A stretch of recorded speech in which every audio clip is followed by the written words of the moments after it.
hii Dongo Kundu ambayo tumeongea miaka nyingi, Dongo Kundu Special Economic Zone ambayo tumeongea miaka nyingi, sasa tumepata waegezaji wa kujenga viwanda.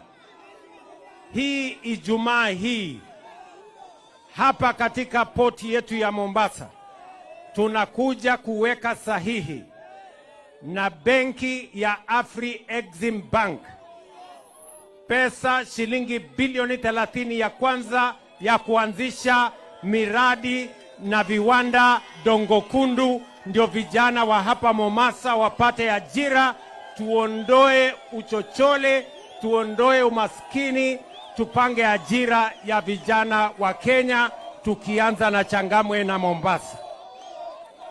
Mnanielewa wangwana? Watu wa Mombasa mnanielewa?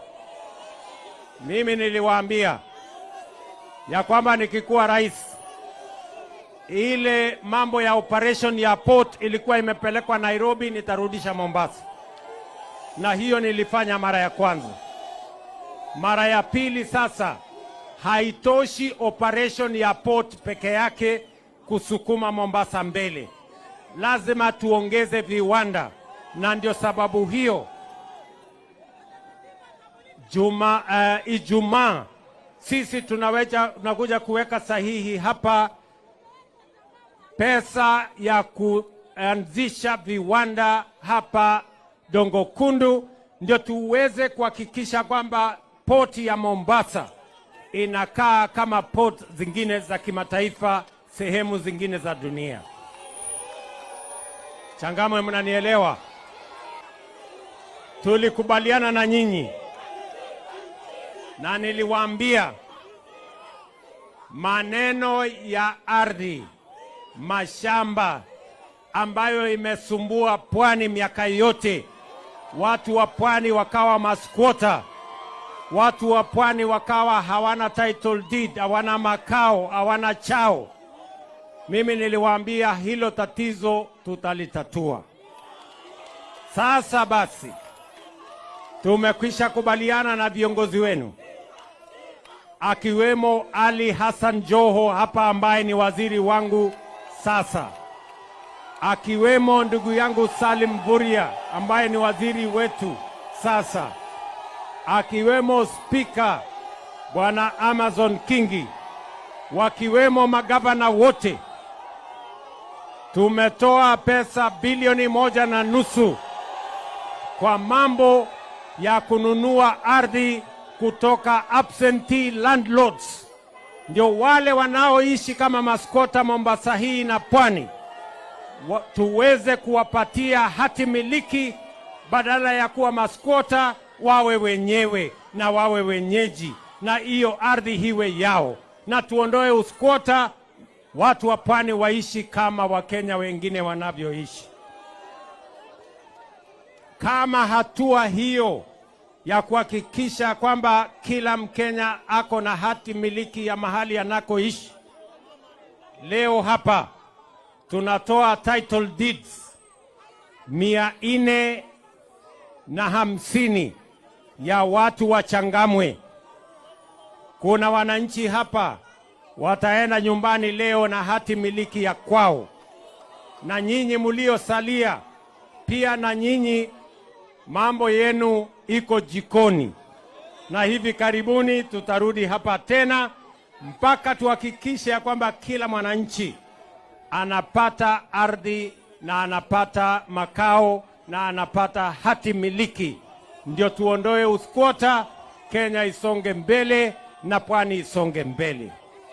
Wapwani hoye! Wapwani hoye!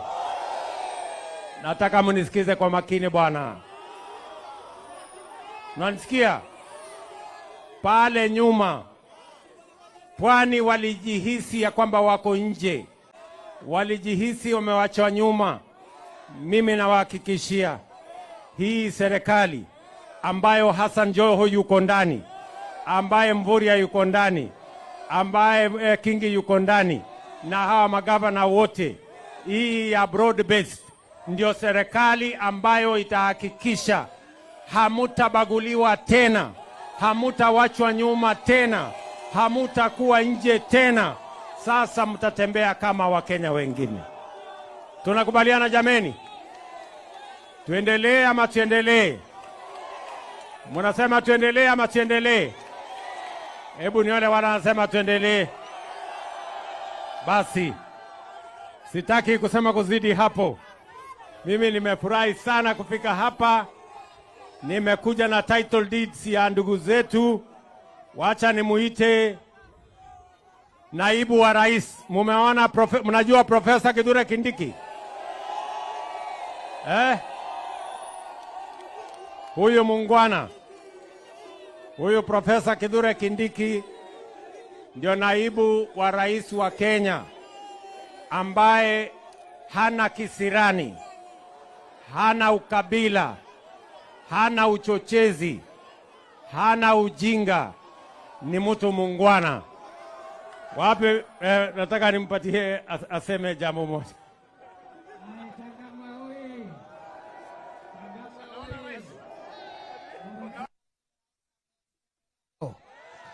Rais ametembea hapa kwa mambo ya title deed, kwa mambo ya housing, kwa mambo ya barabara.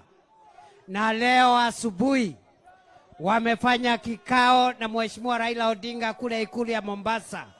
Na wamesema tuendelee pamoja kama serikali ya broad based.